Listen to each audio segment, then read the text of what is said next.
Yang pertama yaitu konsep manusia menurut mazhab psikoanalisis. Jadi, konsep manusia menurut mazhab psikoanalisis yang dipelopori oleh Sigmund Freud berangkat dari pandangan bahwa manusia itu adalah makhluk yang digerakkan oleh kekuatan bawah sadar, terutama dorongan naluriah yang bersifat biologis dan seksual.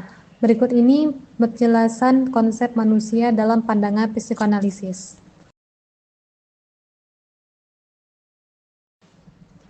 Yang pertama yaitu struktur kepribadian. Jadi, Sigmund Freud membagi struktur kepribadian ini menjadi 3 bagian utama. Yang pertama yaitu ID, merupakan bagian primitif dari kepribadian yang berisi dorongan naluriah seperti libido atau dorongan seksual dan thanatos atau dorongan agresif. ID bekerja berdasarkan prinsip kenikmatan tanpa memperhatikan realitas atau moralitas. Struktur kepribadian yang kedua yaitu ego, yang merupakan bagian rasional yang berfungsi sebagai penengah antara dorongan ID, tuntunan superego, dan kenyataan eksternal. Ego bekerja berdasarkan prinsip realitas atau reality principle. Struktur kepribadian yang ketiga yaitu superego, yang merupakan representasi dari norma, nilai moral, dan suara hati. Superego terbentuk dari internalisasi nilai-nilai sosial dan orang tua.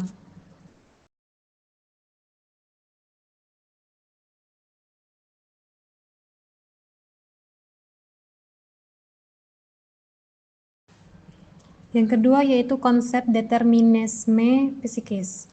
Menurut Freud, perilaku manusia tidak muncul secara kebetulan, tetapi ditentukan oleh konflik bawah sadar yang berasal dari masa kanak-kanak, terutama konflik antara ID, ego, dan superego.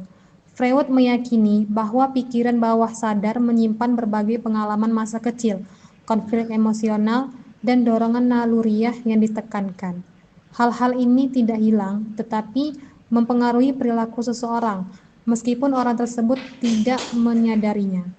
Misalnya, seseorang yang takut berbicara di depan umum mungkin sebenarnya menyimpan trauma dari masa kecil ketika pernah dipermainkan saat berbicara di kelas.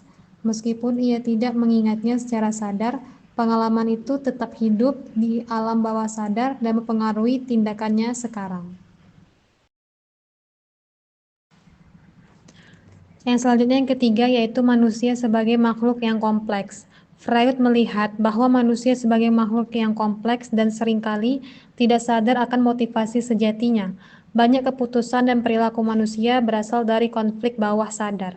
Freud memandang bahwa manusia sebagai makhluk yang hidup dalam ketegangan antara dorongan naluriah, realitas, dan nilai-nilai moral.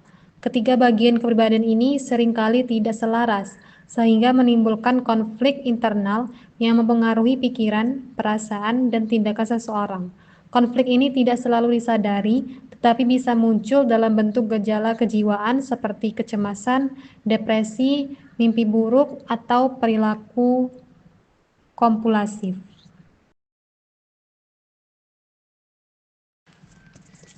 Yang keempat yakni fungsi mekanisme pertahanan diri. Untuk mengatasi konflik antara ID, ego, dan superego, ego menggunakan mekanisme pertahanan diri seperti represi, proyeksi, rasionalisasi, dan sublimasi. Ini adalah cara untuk menjaga keseimbangan psikologis. Untuk melindungi diri dari kecemasan ini, ego menggunakan mekanisme pertahanan diri, yaitu cara-cara tak sadar yang digunakan untuk mengurangi tekanan batin tanpa harus menghadapi konflik secara langsung.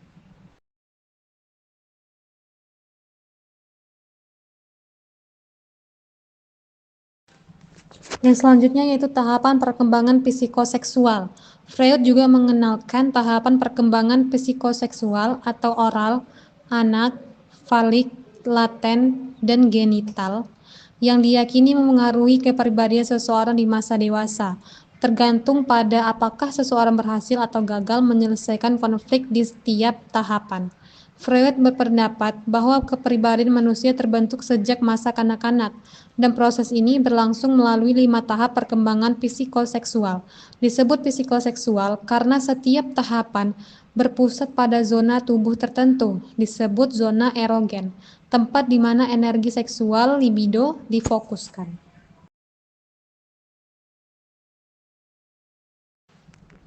Yang selanjutnya yaitu konsep manusia menurut mazhab behaviorisme.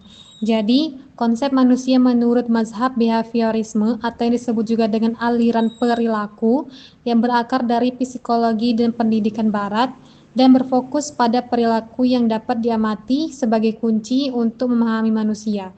Berikut penjelasannya mengenai konsep manusia menurut mazhab behaviorisme. Yang pertama yaitu manusia sebagai makhluk yang dibentuk. Jadi, behaviorisme memandang bahwa manusia sebagai makhluk pasif yang perilakunya dibentuk oleh lingkungan melalui proses stimulus dan respons. Artinya, perilaku manusia merupakan hasil dari reaksi terhadap rangsangan dari luar. Behaviorisme melihat manusia bisa diarahkan dan dibentuk sesuai tujuan tertentu selama diberikan stimulus dan respon yang konsisten. Itulah sebabnya dalam pendidikan, aliran ini sangat menekankan pengulangan dan penguatan untuk membentuk perilaku siswa.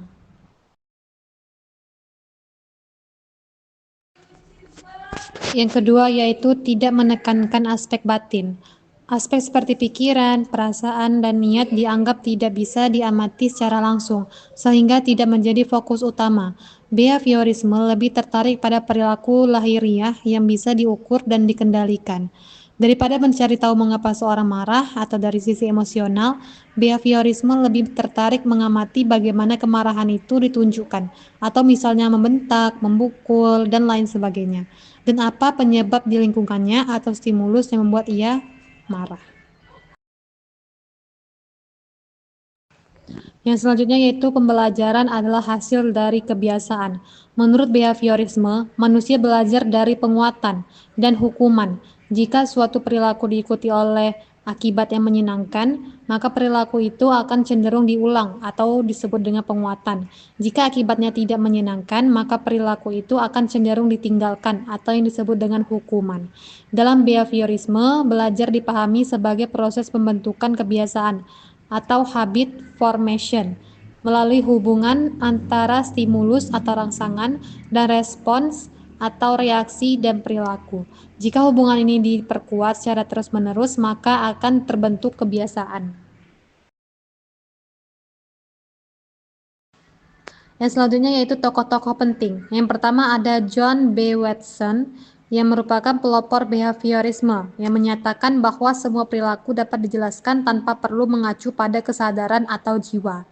Tokoh yang kedua yakni B.F. Skinner, yaitu yang mengembangkan konsep operan conditioning, yaitu perilaku dipengaruhi oleh konsekuensi yang mengikuti perilaku tersebut.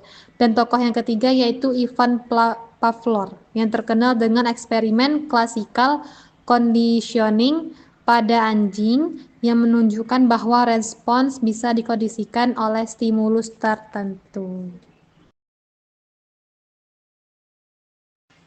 Nah, jadi itulah dia yang merupakan penjelasan dari konsep manusia menurut mazhab psikoanalisis dan behaviorisme. Nah, jadi penjelasannya sudah dipaparkan, dapat ditarik kesimpulan bahwa konsep manusia menurut mazhab psikoanalisis dan behaviorisme ini memiliki perbedaan mendasar dalam memandang hakikat manusia. Mazhab psikoanalisis memandang bahwa sebagai makhluk yang kompleks, yang perilakunya dipengaruhi oleh dorongan bawah sadar, konflik batin, dan pengalaman masa lalu, terutama yang terjadi di masa kanak-kanak, struktur kepribadian manusia yang dibagi menjadi ID, ego, dan superego yang terus berinteraksi dan saling bertentangan dalam mempengaruhi perilaku. Sementara itu, mazhab behaviorisme melihat bahwa manusia itu sebagai makhluk pasif yang perilakunya dibentuk dan dikendalikan oleh lingkungan melalui proses stimulus dan respons.